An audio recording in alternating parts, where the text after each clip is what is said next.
Comment notre univers est-il né? Et s'il semble déjà difficile de répondre à cette question, alors que dire de celle-ci? Qu'y avait-il avant notre univers? Alors que les scientifiques cherchent la réponse à la question la plus complexe de notre histoire, voyons ce qu'ils ont découvert jusqu'à présent. Au XXe siècle, nous avons commencé à faire la lumière sur ce mystère, et tout cela grâce à un homme, Edwin Hubble. Un soir, sur le mont Wilson, en Californie du Sud, il a pointé son télescope vers le ciel et a découvert que ces nuages de gaz incohérents qui flottaient partout étaient en fait d'autres galaxies. Et il y en a beaucoup.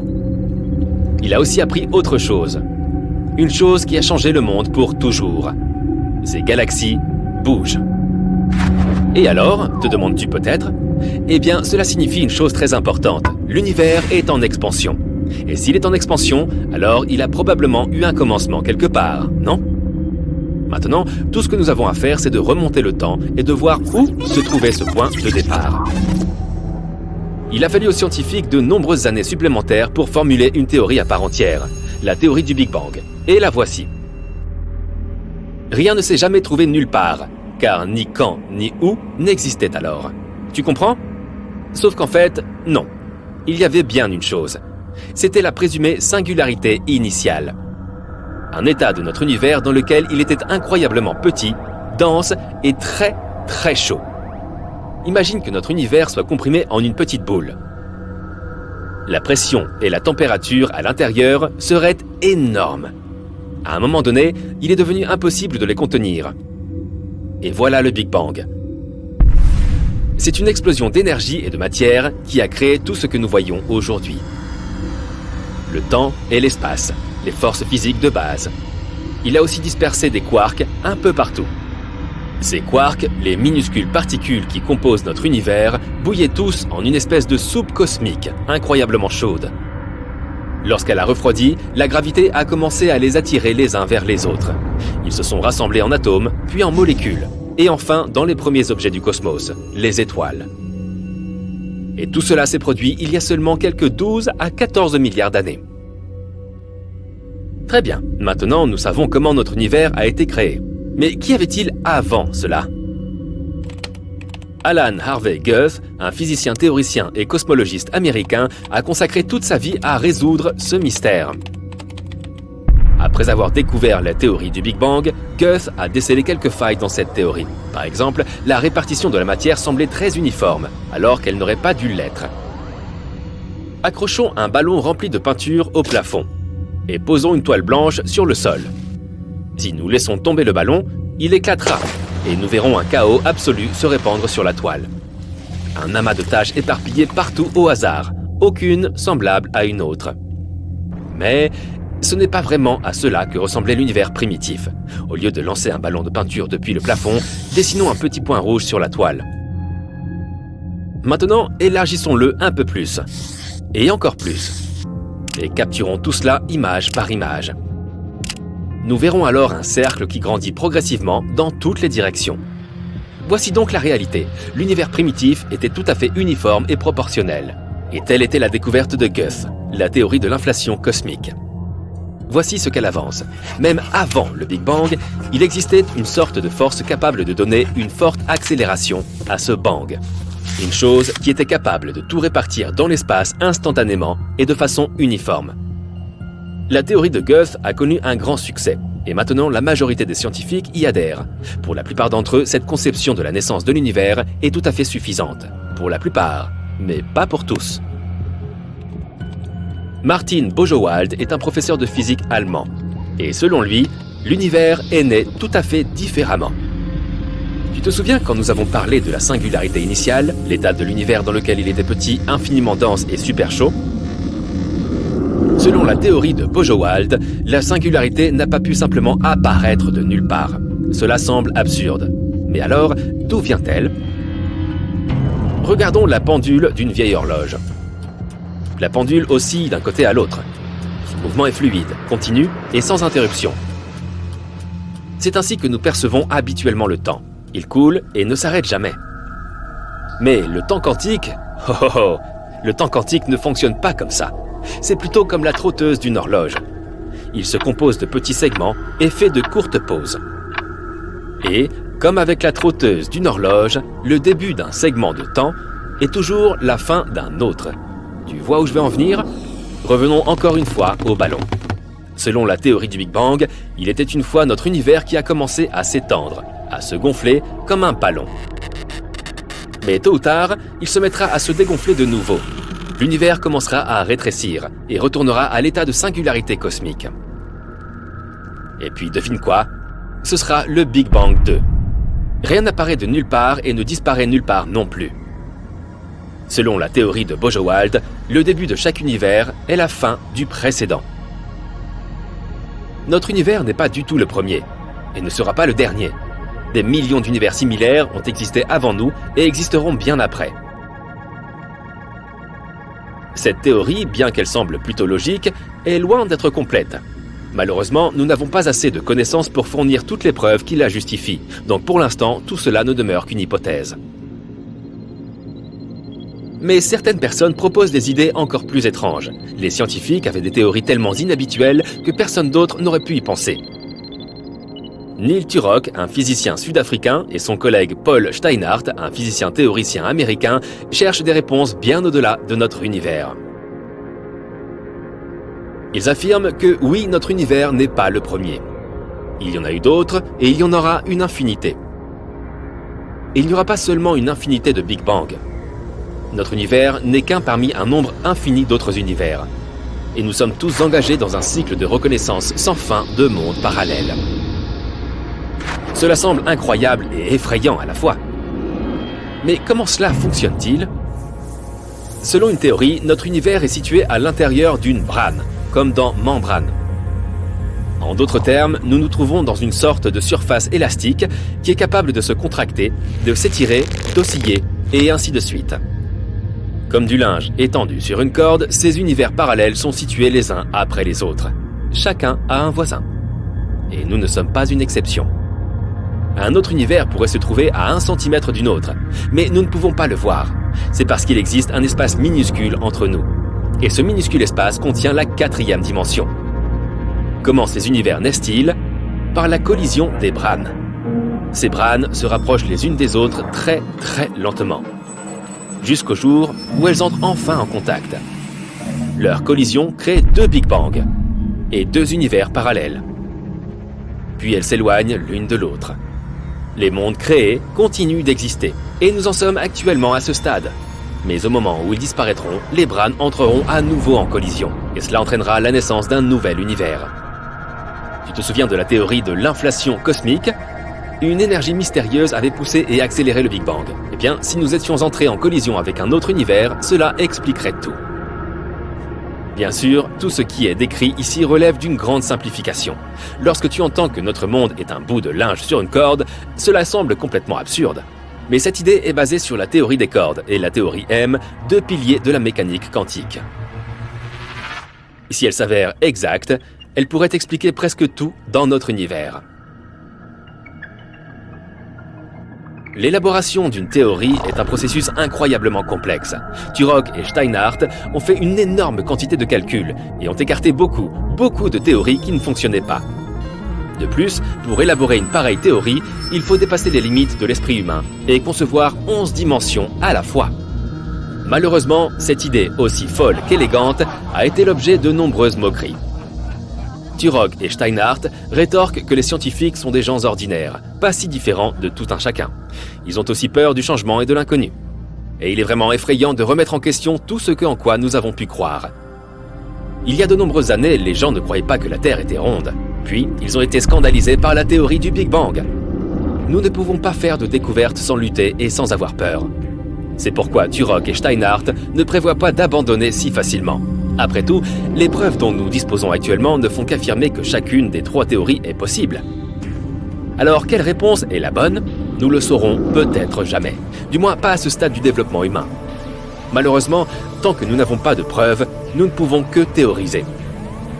Mais peut-être qu'un jour, nous découvrirons quelque chose qui nous ouvrira les yeux une fois pour toutes. Peut-être qu'un jour, nous résoudrons le mystère de la création de notre univers.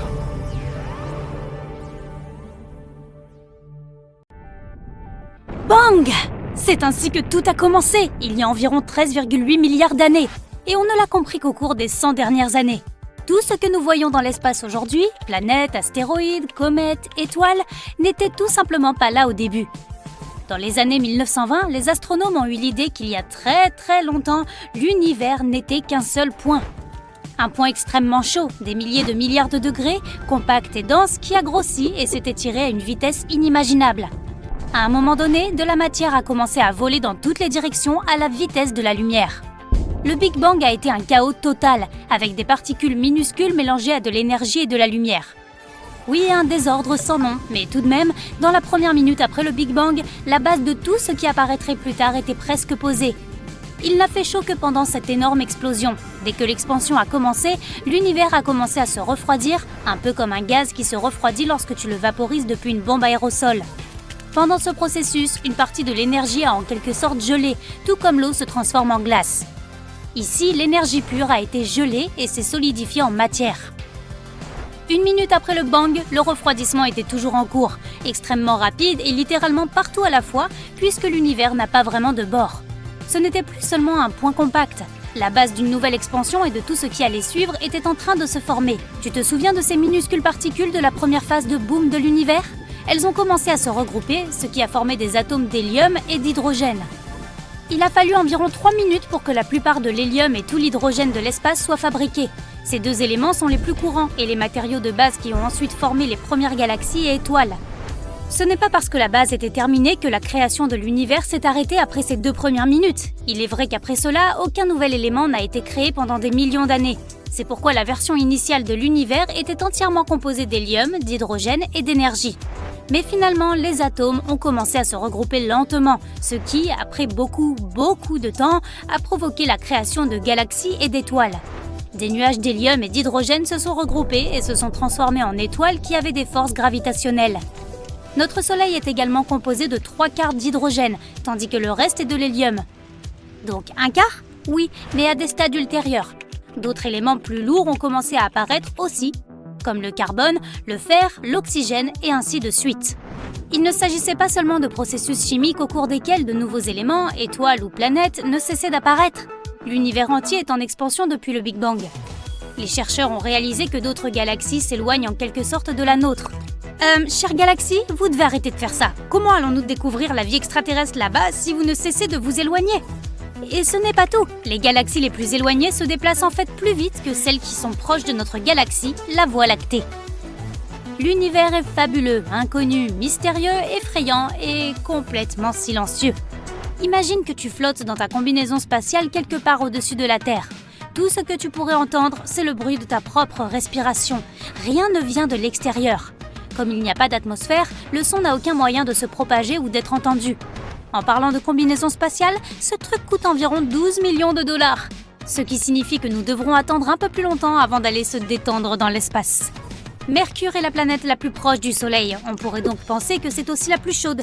Pourtant, c'est Vénus qui remporte le titre de la planète la plus chaude de notre système solaire, avec une surface chauffée à une température de 450 degrés. Mercure n'a pas d'atmosphère, laquelle est chargée de réguler la température. C'est pourquoi elle ne tient pas la comparaison. Vénus a aussi des journées assez longues. Une seule journée équivaut à environ 243 jours terrestres. C'est pratique pour les personnes qui ont des listes de choses à faire assez longues et qui aiment faire les choses lentement.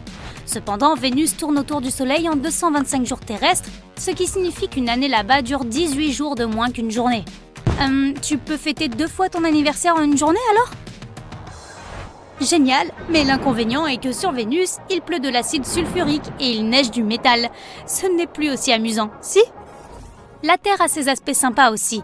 Ayant 4,5 milliards d'années et étant la seule planète connue à abriter la vie, elle compte aussi plus d'arbres qu'il n'y a d'étoiles dans la Voie lactée. 3000 milliards, alors qu'il n'y a que 100 à 400 milliards d'étoiles. Nous avons peut-être compté les arbres, mais nous en savons très peu sur nos océans. Seulement 5% de ceux-ci sont explorés, donc nous en savons moins que sur Mars ou la Lune, dont les surfaces ont été entièrement cartographiées. Il est amusant de constater que l'espace n'est qu'à 100 km de nous, en comptant à partir du niveau de la mer sur notre planète. Cela semble si proche que tu pourrais couvrir la distance juste pour aller prendre ton petit déjeuner. Et pourtant, seulement 5% de l'univers est visible depuis la Terre. Il est composé à 68% d'énergie noire, tandis que 27% sont constitués de matière noire, que nous ne pouvons pas voir avec un télescope. Si proche et pourtant si loin. Nous verrons toujours le même côté de la Lune, peu importe où nous nous trouvons sur la Terre. La Lune tourne sur son axe à la même vitesse qu'elle tourne autour de la Terre. C'est ce qu'on appelle la rotation synchrone. Les couchers de soleil sur Mars sont bleus. Cela se produit parce que la poussière fine de la planète rouge a la taille parfaite pour que la lumière bleue puisse pénétrer efficacement dans l'atmosphère de Mars. Ainsi, la lumière bleue se disperse, après quoi elle reste plus proche de la direction du Soleil, contrairement à la lumière des autres couleurs. L'univers est plein de merveilles, et l'une d'entre elles est une planète faite de diamants. Elle est 2 fois plus grande que la Terre, et les scientifiques pensent qu'elle est principalement recouverte de diamants et de graphite. Mais pour t'y rendre, tu auras probablement besoin d'une combinaison spatiale à 12 millions de dollars, ainsi que d'un vaisseau encore plus cher, mais si tu parviens à faire l'aller-retour, tu pourrais facilement le rembourser. Les scientifiques ont aussi quelques prédictions sur la fin de tout. Tu es prêt pour ça ? À ses débuts, l'univers entier était dense et compact, il était donc très épais. Mais après environ 400 000 ans, il a continué à s'étendre, ce qui l'a rendu plus transparent. Tout cela a encouragé la libération de lumière que nous connaissons aujourd'hui sous le nom de fond diffus cosmologique, ou FDC. C'est comme si tu allumais la télé sur une chaîne vide et que tu coupais le câble. Tu verras des points statiques, noirs et blancs, bouger sur ton écran. Ils sont un peu comme le FDC et aussi une rémanence de toute cette énergie qui a été libérée pendant le Big Bang. Le FDC est toujours là, les astronomes peuvent le voir grâce au télescope à micro-ondes. L'expansion ne s'est jamais vraiment arrêtée, l'univers s'étend toujours chaque seconde à une vitesse incroyable, ce qui fait que tous les objets de l'espace s'éloignent les uns des autres en permanence. Nous le savons parce que le soleil des autres galaxies apparaît plus rouge qu'il ne devrait l'être. Cela s'appelle le décalage vers le rouge, et cela se produit lorsque la source de lumière s'éloigne de celui qui l'observe. Ensuite, il y a la gravité. Elle attire tous les objets de l'univers les uns vers les autres, ce qui explique pourquoi les planètes continuent à tourner autour du Soleil, ou pourquoi notre système solaire tourne autour du centre de la Voie lactée. C'est pourquoi nous restons sur le sol, alors que dans l'espace nous flotterions, puisqu'il n'y a pas de gravité là-haut. Ayant tout cela à l'esprit, les scientifiques ont eu l'idée qu'un jour, l'univers prendra simplement la direction opposée et commencera à rétrécir, ce qui sera connu sous le nom de Big Crunch. Que cela se produise réellement ou non dépend du type de notre univers. S'il est ouvert, il continuera à s'étendre et rien ne pourra jamais l'arrêter. Mais au fil du temps, s'il s'étire, la densité deviendra si faible que les galaxies ne pourront plus former de nouvelles étoiles et que celles qui existent déjà disparaîtront. Lorsque l'espace perdra toute sa lumière et sa chaleur, la vie ne sera plus possible. L'univers restera simplement à un au-delà froid qui continuera à s'étendre dans une obscurité sans fin. Ensuite, Big Crunch ou pas, bang, tout disparaîtra. Heureusement que nous avons des milliards d'années devant nous, n'est-ce pas ? Nous ne serons certainement plus là à ce moment. Fatigué de cette bonne vieille Terre ennuyeuse ? Tu veux savoir ce qu'il y a au-delà du ciel étoilé ? Tu n'es pas le seul. Cela fait des siècles que les gens se posent la même question. Heureusement, les scientifiques ont tout prévu. Ils ont découvert un grand nombre d'endroits étonnants situés à des années-lumière de notre planète bleue. Une année-lumière, c'est environ 9 trillions de kilomètres. Époustouflant, non ?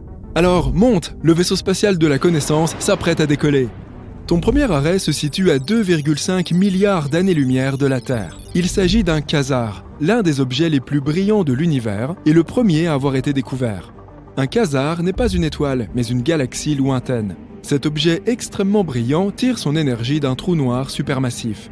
Un disque de matière tourbillonne autour du trou noir et crée une friction. C'est un peu comme lorsque tu as froid et que tu frottes tes mains l'une contre l'autre pour te réchauffer. La friction entre les paumes crée de la chaleur, ce qui procure une sensation de bien-être et de confort. La même chose se produit dans le quasar, mais la quantité de chaleur est plus importante, bien plus importante. J'espère que tu n'as pas oublié d'emporter de la crème solaire. La température au cœur de ce quasar peut atteindre 10 trillions de degrés Celsius. Cet objet brille 100 fois plus que toutes les étoiles de sa galaxie réunies. Il est temps de baisser un peu la température. Moins 272 degrés Celsius pour être précis. C'est la température d'une jeune nébuleuse planétaire appelée nébuleuse du Boomerang. Elle se trouve à 5000 années-lumière de la Terre. Le télescope spatial Hubble de la NASA a pris des images de cette formation en 1998. Elle est composée de gaz provenant d'une étoile en fin de vie. À l'intérieur de la nébuleuse, il y a plus de vent que dans la ville des vents. Les vents atteignent des vitesses de 500 000 km/h. Et c'est à eux que l'on doit les températures glaciales de la nébuleuse. Les chercheurs ont été impressionnés de découvrir que la température de la nébuleuse du Boomerang est à peine supérieure d'1 degré au zéro absolu. Le 0 Kelvin devrait être la température la plus froide possible. C'est le point où toute activité moléculaire et atomique s'arrête. Brrr. Cela donne envie d'augmenter le thermostat de son vaisseau spatial. Ensuite, tu vas te rendre dans un endroit que tu n'as pas forcément envie de visiter. Je suis désolé, il s'agit du trou noir le plus massif. Ce géant est situé au cœur d'une grande galaxie à quelques 10,4 milliards d'années-lumière de notre planète.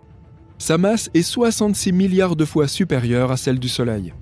De quoi faire rougir de honte le trou noir supermassif de notre galaxie. La masse de ce dernier n'est que 4,5 millions de fois supérieure à celle du Soleil. Mais mieux vaut ne pas s'en approcher, car les trous noirs se nourrissent de matière. En calculant la quantité de matière qu'ils consomment, les scientifiques peuvent déterminer leur taux d'expansion. Et ces trous noirs ont un sacré appétit. Les astronomes pensent que des trous noirs supermassifs se cachent quelque part dans l'univers. S'ils existent vraiment, leur masse est estimée à plus de 100 milliards de fois celle du Soleil. Il est temps de manger quelque chose de léger. Le vaisseau spatial entre dans le système Kepler 51.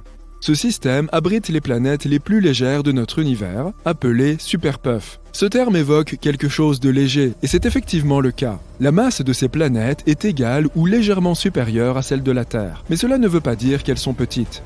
Imagine-les comme des barbes à papa géantes de la taille de Jupiter. Il s'agit de planètes nouvellement nées dont l'atmosphère est encore en train de se refroidir.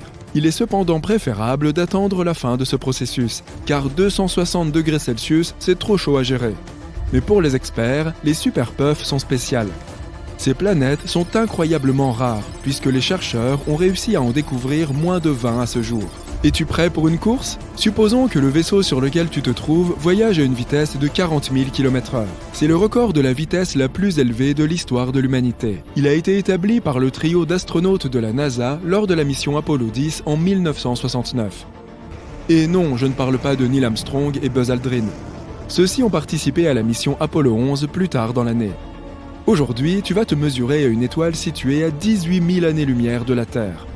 Ton plus grand avantage est qu'il s'agit d'une étoile à neutrons. Elle s'est formée lorsqu'une autre étoile massive s'est retrouvée à court de combustible nucléaire et n'a plus pu subvenir à ses besoins. Imagine une voiture roulant sur un réservoir vide. La victoire ne saurait être plus proche, n'est-ce pas? Eh bien, pas tout à fait. Lorsqu'une étoile massive estime que son temps est écoulé, elle rétrécit et se met à tourner. Les patineurs artistiques font de même pendant une pirouette. Ils replient leurs bras pour augmenter la rotation au maximum. Cette étoile à neutrons est la championne de l'univers.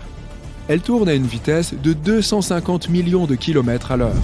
Cela représente environ 24% de la vitesse de la lumière. Waouh! Tu es à court d'énergie en ce moment? Il est temps de se recharger avec un sursaut gamma. Les rayons gamma sont des ondes électromagnétiques générées par diverses formes de rayonnement.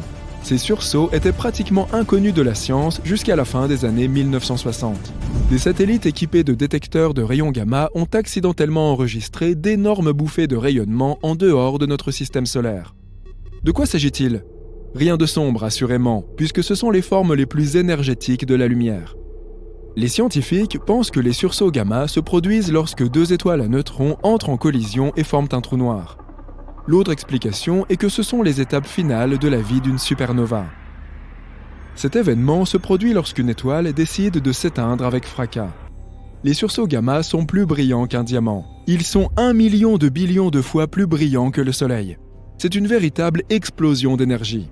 Ton humeur s'est un peu détendue. Tu veux visiter un endroit qui a de l'attrait. Non, je ne parle pas d'une station balnéaire, mais d'un magnétar. Il s'agit d'une étoile à neutrons un peu particulière. Les magnétars ont un champ magnétique 1000 milliards de fois plus puissant que celui de notre planète. Mais ne te laisse pas séduire par cet attrait.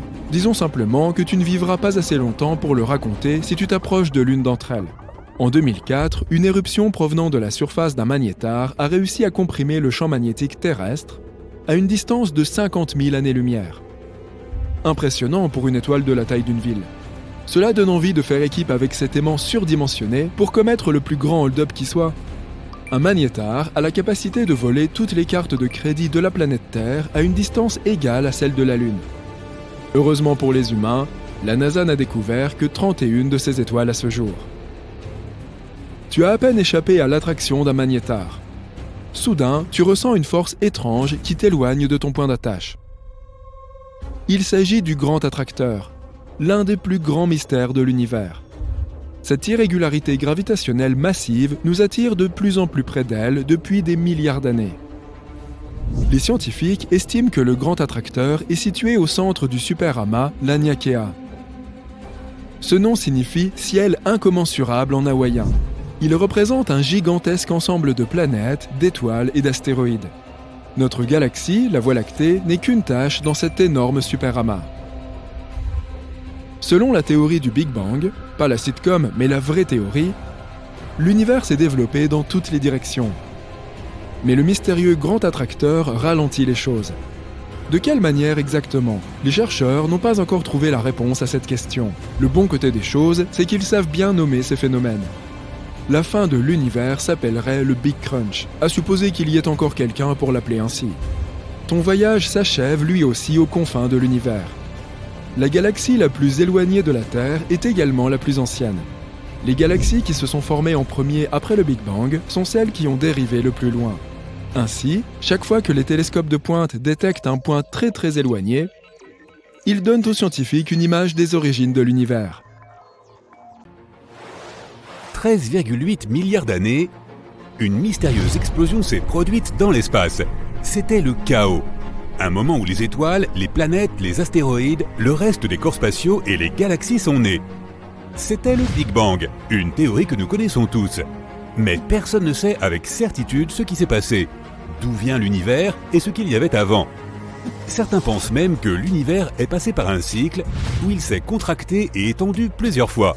En 1991, un cosmologiste de l'université de Stanford, nommé Andrei Linde, a soumis un article dont l'idée principale suggérait la possibilité que l'univers ait été créé dans un laboratoire. Selon sa théorie, il y avait une chance qu'une civilisation avancée quelque part dans le monde ait créé notre univers. Cette civilisation aurait créé un cosmos entièrement nouveau, qui a ensuite évolué vers ses propres planètes, étoiles et formes de vie intelligentes. 30 ans plus tard, de nombreux scientifiques prennent cette théorie très au sérieux. Ils ont même commencé à parler de choses que nous, en tant que civilisation, pourrions faire pour atteindre un niveau aussi avancé. La théorie dit que cette civilisation avancée a décidé d'ajouter une technologie qui a aidé à créer un nouvel univers à partir de rien. Cela a eu lieu par le biais du tunnelage quantique. Cela se produit quand un atome peut apparaître de l'autre côté d'une barrière, même si c'est censé être impossible, compte tenu des lois de la physique de notre monde. Comme par exemple, si tu voulais passer de l'autre côté d'un grand mur, mais que tu ne peux pas le passer avec des échelles ou le contourner. Imagine que tu peux simplement le traverser comme un fantôme.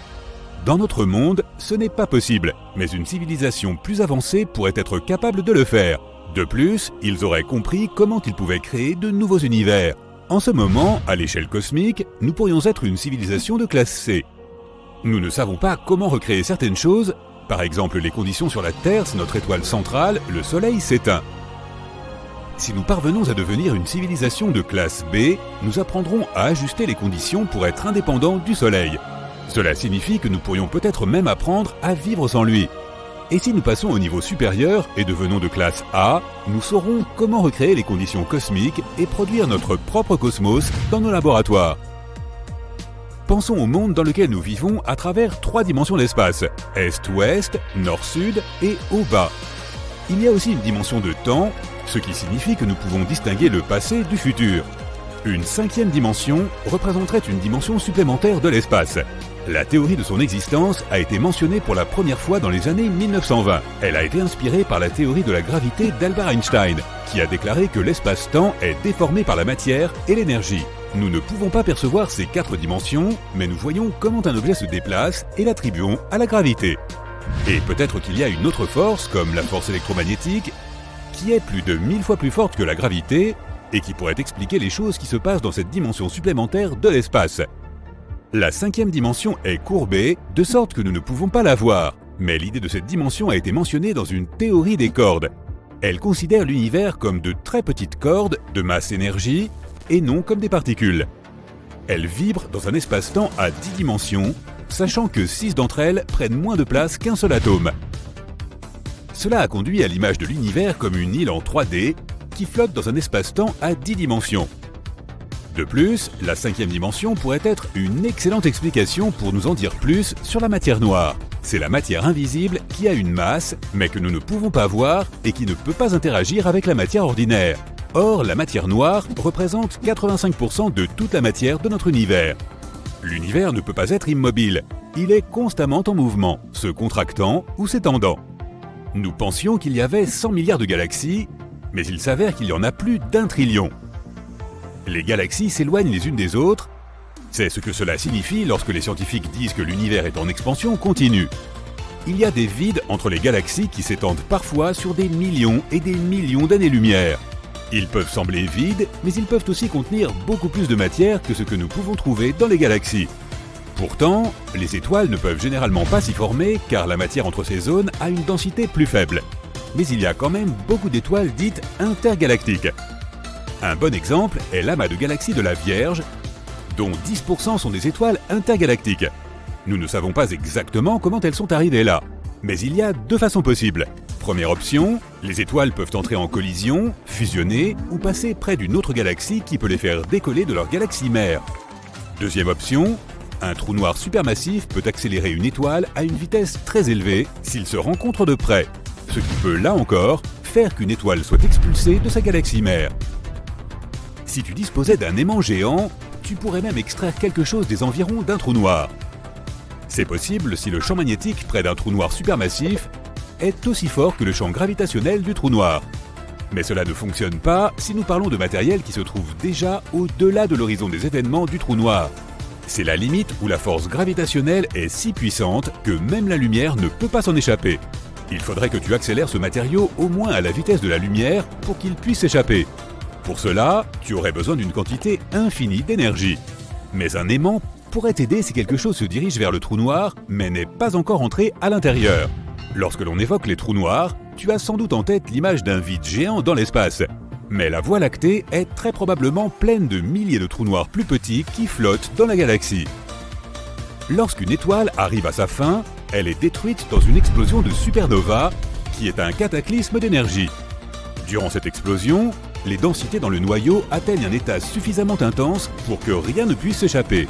Au même moment, la majeure partie de l'étoile explose vers l'extérieur, mais une partie s'effondre vers l'intérieur, créant un trou noir.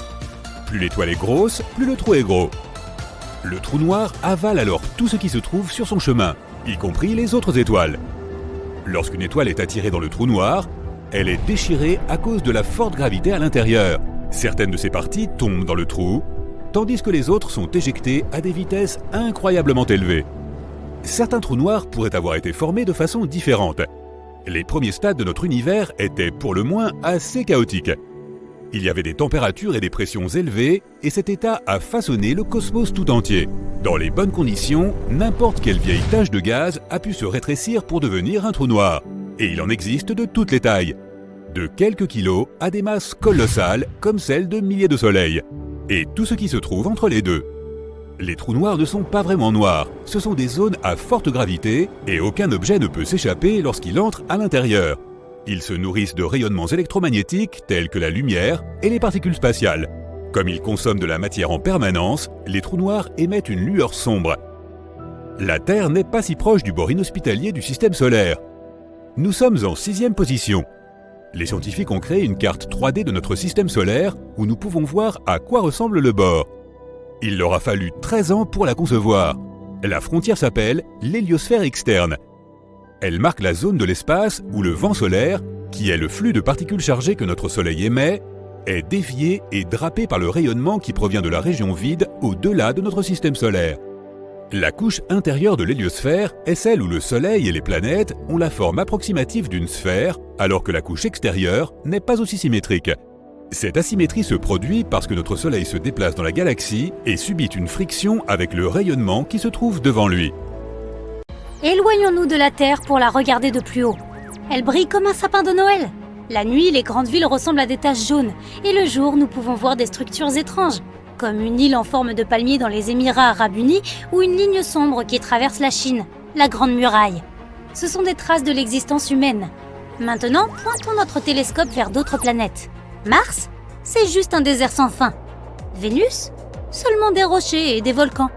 Même si nous regardons dans l'espace lointain, toutes les planètes sont sans vie. Pas une seule trace de civilisation extraterrestre. Beaucoup de gens pensent que la Terre n'est pas la seule planète où il y ait de la vie. Voici notre galaxie. Il y a des milliards d'étoiles semblables au Soleil. Et voici l'univers observable avec des milliards de ces galaxies. Il y a un nombre presque infini d'étoiles. Et près de chacune d'elles, il doit y avoir des planètes habitables. Mais il se peut que nous n'ayons pas trouvé de vie sur d'autres planètes parce qu'elles se cachent justement sous leur surface. Par exemple, il y a Europe, un satellite de Jupiter légèrement plus petit que notre Lune. Sa structure ressemble à un œuf à la coque. Sa surface est une croûte de glace. Mais si on la traversait, on atteindrait un océan d'eau. Jupiter et ses satellites sont très éloignés du Soleil. Il y fait donc très froid, environ moins 170 degrés. L'eau liquide s'y transforme donc instantanément en glace. Mais Jupiter a une forte force gravitationnelle. Cela cause beaucoup de friction à l'intérieur d'Europe et ça réchauffe son noyau. Cette chaleur fait fondre la glace environnante et cela donne un océan d'eau liquide sous sa surface. L'eau est la base de toute vie, donc il pourrait y avoir de simples bactéries dans cet océan. Et qui sait, peut-être qu'il y a aussi d'autres formes de vie, comme des poissons aux formes étranges à cause de la faible gravité, ou des créatures semblables aux baleines, se nourrissant de plancton. En 2009, les scientifiques ont découvert une planète entièrement recouverte d'un océan, GJ 1214. Elle se trouve à environ 40 années-lumière de la Terre et environ 75% de sa masse est constituée d'eau. Pourtant, les températures sur cette planète sont si élevées que cette eau s'évapore. Mais il y a tellement de vapeur qu'elle semble aussi dense que l'eau elle-même. Rien ne pourrait sembler vivre dans de telles conditions. Mais les scientifiques ont récemment découvert au moins 24 planètes meilleures que la Terre et les ont qualifiées de super habitables. Elles orbitent autour d'étoiles lointaines, dans leur zone habitable. C'est la zone située à une distance parfaite d'une étoile pour accueillir la vie. Dans notre système solaire, Vénus, la Terre et Mars sont dans cette zone. Une planète super habitable doit être 10% plus grande que la Terre et avoir une gravité plus forte afin d'avoir une atmosphère plus dense. Une température de 8 degrés supérieure à celle de la Terre rendrait cette planète plus humide et favoriserait le développement d'une variété d'organismes. Ces planètes pourraient accueillir la vie, mais il est difficile de savoir si la vie y est déjà présente. Le principal marqueur qui confirmerait l'existence d'une civilisation avancée là-bas pourrait être les ondes radio. Imagine une planète habitable semblable à la Terre. Au cours de l'évolution, des êtres intelligents y sont apparus. Ils sont plus grands que les humains à cause de la faible gravité et leurs yeux sont adaptés à la lumière d'une autre étoile, beaucoup plus brillante que le Soleil. Tôt ou tard, ces êtres devront utiliser des ondes radio pour communiquer entre eux. Nous pouvons penser à ces ondes comme à des sons puissants venant de haut-parleurs. Voici la Terre. Nous utilisons beaucoup les ondes radio et le bruit provenant de notre planète est assez grave. Si une planète voisine avait des radiotélescopes, de grandes antennes qui captent ces ondes, elle se rendrait compte que la vie s'épanouit ici. Il y a de nombreux radiotélescopes sur Terre qui sont pointés vers l'espace, dans l'attente d'un signal extraterrestre. Mais nous n'avons encore rien reçu. Cela ne veut pourtant pas dire qu'il n'y a pas une planète quelque part dans l'univers qui émette des ondes radio. C'est une question de distance. Faisons un bond de 200 années-lumière vers une autre étoile. Supposons qu'il y ait une planète X hébergeant la vie. La civilisation ici est assez avancée pour utiliser les ondes radio, donc ils émettent une première onde dans l'espace. Nos radiotélescopes ne pourront la capter que 200 ans plus tard. Cela fonctionne également dans l'autre sens. La communication radio n'existe sur Terre que depuis 1895. Notre signal radio n'atteindra donc pas la planète X avant 2095. C'est seulement à ce moment que les extraterrestres entendront notre voix. Mais ce bruit ne dure pas longtemps. Chaque année, notre technologie s'améliore et le bruit que nous faisons diminue. Nous utilisons la communication mobile, la télévision par câble et la fibre optique. Cela réduit le bruit émis par notre planète dans le spectre radio et nous deviendrons même bientôt invisibles pour les autres planètes. Et c'est pareil de l'autre côté. Les ondes radio ne sont donc qu'un petit bip à l'échelle cosmique. C'est pourquoi nous ne pouvons pas affirmer que le silence radio soit une preuve que la vie extraterrestre n'existe pas. Un télescope géant qui pourrait prendre une photo en direct d'une planète possiblement habitée changerait la donne. On zoomerait sur la photo et hop, on verrait des villes extraterrestres avec des immeubles et plein d'antennes. Mais nous ne pouvons pas encore voir si loin. Nous pouvons à peine prendre des photos de Mars et de ses satellites, et même leur qualité nous induit encore en erreur. Prenons par exemple Sidonia, qui ressemble à un visage humain sur Mars. On a pensé qu'une ancienne civilisation avait fait une sorte de sculpture. Des théories plus extravagantes parlaient même des restes d'un géant, et qu'il y avait même un corps entier sous le sable de Mars. Mais en fait, c'était juste une colline. Le vent a créé des creux à cet endroit et avec l'ombre, nous les avons pris pour des yeux et une bouche humaine. Il y a aussi le monolithe sur le satellite de Mars, Phobos. On y a trouvé une roche lisse qui était presque aussi haute que la pyramide de Khéops. Cette découverte a donné lieu à de nombreuses théories sur la civilisation qui l'a construite. Mais il s'est avéré que ce n'était rien de plus qu'un rocher. Le nombre infini d'étoiles et de mondes qui les entourent garantit presque l'existence d'autres civilisations. Alors pourquoi ne viendraient-elles pas sur Terre ?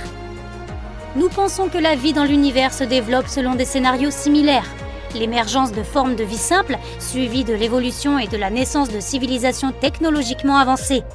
Mais comme sur Terre, des cataclysmes s'y produisent et provoquent des extinctions massives, comme les météorites. Il y a peut-être une civilisation prête à partir dans l'espace, mais qui fut détruite par une énorme météorite, comme celle qui a effacé les dinosaures de la surface de la Terre. La vie sur cette planète recommencerait donc un nouveau cycle à partir de zéro. En outre, plus la civilisation est avancée, plus le risque d'autodestruction est grand. Les scientifiques pourraient mener des expériences sur des machines, comme le grand collisionneur de Hadron, et y créer accidentellement un trou noir. Celui-ci se mettrait à avaler tout ce qui l'entoure et grossirait. Rapidement, toutes les villes super développées de cette civilisation disparaîtraient, ainsi que toute la planète. Une autre possibilité pour une civilisation super avancée serait de voyager par les trous de verre. Ce sont comme des tunnels situés dans l'espace-temps. Les extraterrestres pourraient voyager à travers sans jamais revenir en arrière. Mais il est aussi possible que la vie sur Terre soit unique, car notre planète s'est formée grâce à plusieurs coïncidences incroyables. La première est l'emplacement de notre système solaire dans la galaxie. Dans la Voie lactée, il y a un feu d'artifice constant de supernovas. Le rayonnement de ces explosions détruit tout ce qui l'entoure sur de grandes distances. Notre système solaire se trouve juste dans la zone de l'orbite galactique où nous sommes à l'abri de ces explosions. Un autre facteur est la Lune. Selon une théorie, il y a environ 4,5 milliards d'années, une météorite de la taille de Mars s'est écrasée sur la Terre. Un impact plus direct aurait simplement pulvérisé la Terre. Et si cette météorite n'avait fait qu'effleurer la Terre, les débris se seraient simplement envolés. Mais cette collision s'est produite précisément de manière à ce qu'une partie de la météorite reste dans l'orbite de la Terre, formant la Lune. Cette dernière a stabilisé la rotation de notre planète et a réchauffé son noyau par gravité. Et c'est là que notre planète a développé un champ magnétique qui nous protège des vents solaires. D'autres scientifiques pensent que la vie extraterrestre pourrait être différente d'un point de vue biochimique.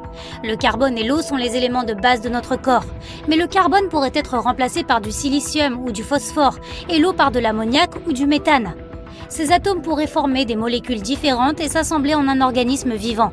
Une vie basée sur de tels éléments ne ressemblerait à rien de ce qui existe sur Terre.